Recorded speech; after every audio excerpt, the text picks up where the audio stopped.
Hey up everybody, my name's Joshua Morrison, director of Johnny Moz's Lessons in Confidence, and today I want to talk to you a little bit about the fact that I can't sing. I really can't sing. I've never had professional lessons. Yeah, that's basically as good as it's going to get, right? And for a long time I was making music, and I was making instrumental music because I was sort of told by other people that I can't sing and I shouldn't try to sing, and there's this idea that if you can't sing, you're never going to be able to sing, and it's kind of a God-given talent that certain people have and other people don't. And you know, for a long time I did believe that, and I believed I can't sing, so why should I try to sing? And I kind of started thinking about it more and more, and I realized I kind of want to sing. I have lyrics that I want to get out there. I have messages within the lyrics that I want to put out there. Even if it's just your bog standard, you know, like a love song or you know, a song about the end of the world, or just, you know, there's the standard stuff that everyone writes songs about. I want to approach those things in my way with my voice, and why should I silence my voice just because I can't hit a C note? Because I started to think recently, some of my favourite bands, right? The Sex Pistols, Johnny Rotten, he can't sing. Oasis, he can't really sing. And then again, oh maybe, like that wasn't too much worse than what Liam Gallagher actually does. But look at Liam Gallagher, one of the most famous musicians in the entire world. He's extremely successful because of his lack of singing talent. Now, I'm not saying that he can't sing. Obviously he can sing, and I imagine he's had some training and so on and so forth. And I'm not saying this to, you know, downplay the talent that goes into Oasis songs. I really like Oasis. I love the first two albums that they did. And you know, they're an inspiration to me, particularly in regards to singing, because I looked at Liam Gallagher and I kind of thought, well, hang on, if he's doing that with his voice and he's made something out of his voice, why should I not get my voice out there? Because someone might like my voice the same way that people turned out that they like Liam Gallagher's voice, and it's, you know, the same way it turned out people like Johnny Rotten's voice. And when they first started, I imagine that they were told time and time again, Johnny, Liam, sit down, I've got something to tell you. All right, what have you got? Guys, you really need to pack in the singing because you just can't do it, okay? Look, I've heard you try and I've heard you fail, so just pack it in now before you embarrass yourself. And, you know, I thought about it and I thought, sure, some of my songs might be embarrassing because my singing isn't high quality. Sometimes I'm off key. I don't even know how to sing in key. I've realized that I think I'm like an F natural generally. So if I write a song that's in F or F sharp, I can kind of do it. But if I write a song that's in, say, B or in, I don't know, D, I can't really sing that quite as well. So I started realizing what my strengths are and playing towards them and playing towards what I can do. I realized that I'm okay at doing more of a talky style of singing. And so I approach songs by doing a bit of a talky style of singing, you know, instead of trying to go, hey, why has it gotta go that way? You know, I can't sing that kind of thing. I can't do all the hoo, hey. I can't do that kind of thing, all right? And I've accepted that.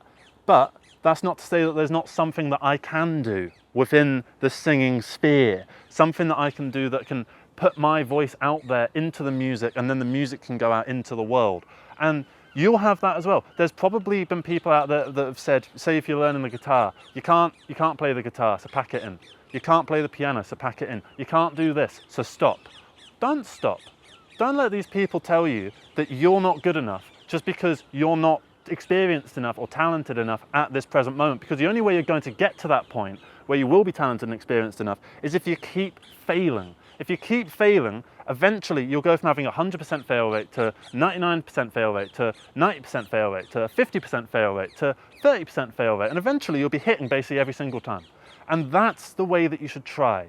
Just keep doing and allow yourself to be shit sometimes, because you're not always going to make the fucking next magnum opus. You're never going to make everything perfect every single time. So don't try to do that. Just try to express yourself, because that's the point of this. That's the point of making art in the first place, because you have something that you want to say. And it's not about the wording of the way you say it. It's about the core of the message itself. And if people resonate with it, then they resonate with it. And it doesn't matter how you worded it, because whatever you're doing clearly works, right?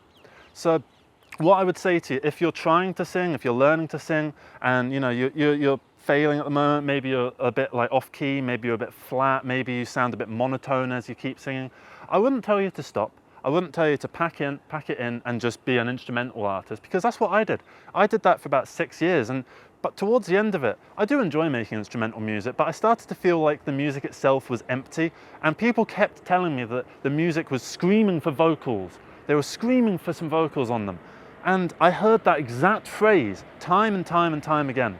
And I kind of thought, well, I can't sing, so I can't do anything with it.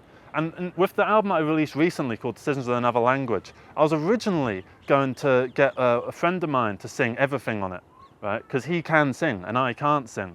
And I started to think, well, hang on, this album is an incredibly personal thing to me, and it's about a topic that's really quite close to me, that I resonate with. And it would feel almost a little bit empty and void of that intention if someone else was to sing it. The same way that, you know, Bob Dylan singing his stuff, it's his personal experience. And if someone comes along and covers it, it's brilliant that they can add the instrumental factors to it, and they have their own way of interpreting the music and the lyrics of it to fit their general life. You know, maybe Bob Dylan wrote, I don't know, say a breakup song. You know, everyone's gone for a fucking breakup. So that other person, Jimi Hendrix, might have come along. I can't remember what All Along the Watchtower's about. It's not about a breakup, that's for sure. But whatever it's about, Jimi Hendrix could have looked at it and gone, oh, I really resonate with this. I'm going to do something with it. And then he sings on it. And the cover is just as good as the original, in my opinion. And even though it's not the original artist's intent, it's the message that comes from the art itself that is what's interesting here. Because the art itself has the message, and it's up to the audience or the other person that's covering it or whatever to take that message and develop it for themselves and to then present it to other people. And then those people can get something from it. Have you ever listened to a song and like thought the lyrics were about one thing that was quite relevant to your life, and then you've gone on Genius Lyrics or whatever, or you've read the Gatefold sleeve, and you've kind of gone, oh, bloody hell, I didn't realize it was about that, you know? And then it kind of hits you. It's like, this song is actually not what I thought it was. It's actually something completely different. But I still like it for what it is. It's not like I found out that this song's about a certain topic and then I just like, done with it now. It's not what I thought it was about. Okay. You know, so what you're trying to do with your music, or whatever it is that you're trying to do that you might not have the talent for at this present moment, doesn't mean that you're not going to have that talent at a certain point. And if you stop now, you're never going to have that talent. But if you just keep trying, keep falling flat on your face, keep getting up, keep trying, persistence, you will eventually get to a point where you have the talent that is needed to make a message resonate with an audience. Because, you know, you had just as intelligent a message, I don't know, 10 years ago when you might have first started, right? Sure, maybe you were a bit more immature. Say your stuff was a bit more naive back then, right? I know some of my stuff from 10 years ago, I full on unlisted it. I've blocked it off of YouTube because I didn't really want people to see it anymore, because I've decided, Jesus Christ, I don't think that stuff is, I don't want people to see that because it's just so naive and so immature. But there is something in those little messages that I was trying to get out there that if I had just had the talent to be able to meld the ideas that I was forming in my head into something that was more tangible to an external audience, then other people would have been able to come on board with it, right? And the further that you go in your journey as an artist or creator or whatever it is you want to call yourself, the better you're going to get no matter what, right? So take any major rock artist from the 60s or the 70s, right? Your Eric Claptons, your David Gilmours, your not John Bonham, he's dead. All the greats, right? That still make music now, right? Your Neil Youngs, your Bob Dylans, right? All of these sort of various people, okay? They started off in the 60s and they were in their 20s or whatever, and now they're all in like their late 70s, early 80s, right? What one of their albums do you think is the one that they resonate with the most? I get the sense that when they finish their new album, whatever that might be, they think to themselves that this is the best thing that they have done yet, right? Or one of the best things that they've done yet. Or there's something in it that will resonate with an audience in a new way, and they're trying new ideas and all that sort of stuff. And they are probably quite right with that, you know. But because they've had the worldwide fame and the glamour that's come from their peak era 50 years ago, people are always going to compare it to then. And they're always going to see some sense of nostalgia and comfort in the thing that they were really passionate about when they were a kid or when they were just growing up. Because, you know, your late teens, your early 20s, that's a really big developmental part of your life. And as you expand outwards from that, you start to stabilize and you start to understand who you are amongst the greater world. And I think artists in their early 20s and their late teens have something to say in that regard, because even though their message might be naive, even though they can't sing, even though their playing might be terrible, even though the camera work might be shite, they have that naivety and that aspiration to get somewhere, because they are developing who they are in real time in front of you, the audience. And that itself is quite beautiful, because that's the human expression that is necessitated by stuff like art in general. So if you go out there and just try, eventually it will resonate in some way. I might go back to those videos I made 10 years ago, right, and look at them with a bit more fondness than the way I look at them now, because I look at them at the moment, I think, Jesus Christ, these are fucking awful. But in 20 years, I might come back to them and I might go, oh, I kind of had something with that. And it's almost kind of beautiful, the fact that I don't know what I'm talking about in this moment, the fact that I don't know how to convey my point properly, right? Because even now, I don't know how to necessarily convey this point coherently, right? This video is a little bit all over the place, but if you keep trying and you keep doing stuff, you will get better at this. I've noticed that I'm a lot better at enunciating my words and keeping the energy up in these videos now in December compared to when I first started this channel 2 months ago. I've gotten so much better at not having long gaps and pauses and ums and ers and all that sort of stuff. And as I continue, I will only get better and better and better. It's a continual upward trajectory. As long as you don't get content in where you are now, and you just think, right, well, I'm good enough now, I don't need to bother, sod you all, right? Then you will eventually get somewhere where you can transition to another period, right? So now I've transitioned into another period with this little metaphor here, right? And now when I'm in this little space behind the hedge, I am now able to do something that I maybe wasn't able to do on that side, like that, or just chucking shit, just over it like that. I can throw stuff out into the void, right? And the more stuff that I throw out into the void, the more stuff will eventually have a chance of being picked up, because the void isn't an infinite place. It's finite in some regard, because you look at the scale of the universe, right? And you look at the scale of yourself within that. And I'm not talking about the literal universe, I'm talking about the human creative field. Every film, every album, every song that's been lost to time, every single thing that has ever existed, that has been made by someone with deep love and passion, right? You're adding yourself to that long, long list of people, right, that are trying.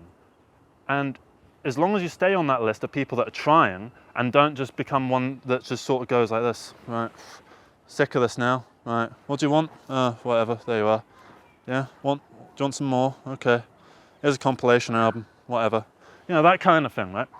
You will eventually get to a point where you are satisfied with where you are, and then you'll stay in that little satisfied space for a time, and then you'll stop being satisfied with yourself because you'll feel stagnant, because you're not improving anymore. And in that time, you will actually be internally improving, because you've gone through that slow cycle of slowly being less and less content with your ability. And then eventually you'll get to a point where, like, I need to start improving now. And that's when your talent will really skyrocket up to the next level, and then the next level. And you'll repeat this process time and time and time and time again. Okay? If you keep trying this, the more times that you go through that little cycle of getting happy with where you are, and then getting dissatisfied with where you are, and then improving, and then getting happy with where you are again, and then getting dissatisfied with where you are again, time and time and time again, you will just continue to improve and develop. And that's what you want to be doing, right? You want to keep growing. And so with me learning to sing, right, I'm not learning to sing by like actually going to take lessons and all that stuff. I'm just singing by singing and just getting my voice out there and figuring out what it's good at and what it's not good at. I've recently learned that I sing best in the key of F, right? So I'm going to start making more songs maybe in the key of F so that I can gravitate towards a space where my voice sounds more natural, right? And I'll start making songs towards a cadence which works for me. I've realized that I work best when I'm speaking a little bit softer in my lyrics and so on, rather than trying to shout my lyrics. So, for instance, I wouldn't make a metal song where I do the vocals on them, because I don't think my voice would be quite fit for that. But someone else might have the opposite thing, where they are really good at the screaming, but they're not really good at the soft-spoken stuff. But they need to realize that, and they need to figure that out. And once they do figure that out, they'll manage to get to that point where they can actually get to a space where they are comfortable and they can do stuff in that little space. And they're able to, like, you don't want to be stuck in this hedge. You want to be out here in the walkway, okay, where I can move comfortably and I can transition from space to space like this. And I can just do this and I can just move back and forwards quite freely, right? Figuring out where my boundaries are. This is my boundaries. These are my boundaries right here. I can't move further than this, but someone else can, right? And the more you do that, the more that you try and the more that you figure yourself out and your space within this world, the better you will become. So say you can't sing at the moment, right? Say that you are completely fucking inept at singing. Who gives a shit, right? Do you care? I'm sure you do, because you don't want people to judge you for it. But say people do judge you for it, right? Do you think they actually care? Do you think that it's weighing on their mind for more than about 5 seconds that it takes for them to leave a comment or to tell you in person? Do you think they're sitting there lying in bed going, Jesus Christ, he can't sing. He really can't sing. I'm sure it'll come up at the pub one time when you're not there. So your name will come up and he goes, God, he thinks he can sing, but he just fucking can't. And then it'll move on to another topic, right? And sure, that might happen, but don't let that dissuade you from trying and expressing yourself. And don't be embarrassed about your expressions, because they're true and honest to who you are. And what people love is genuineness within you. They appreciate a genuine person rather than a fake person.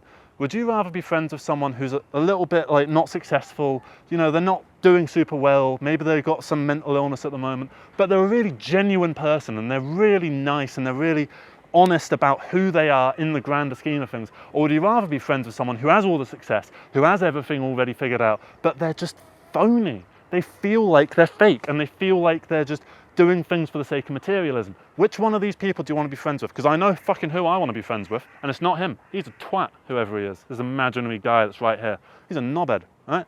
So just be yourself, be genuine, be true to yourself, and if you can't sing, don't let that stop you. Don't let that get in the way, and continue. And thank you so much for watching this video. Have a great rest of the day. Love you all. You're brilliant. So yeah, take care everybody.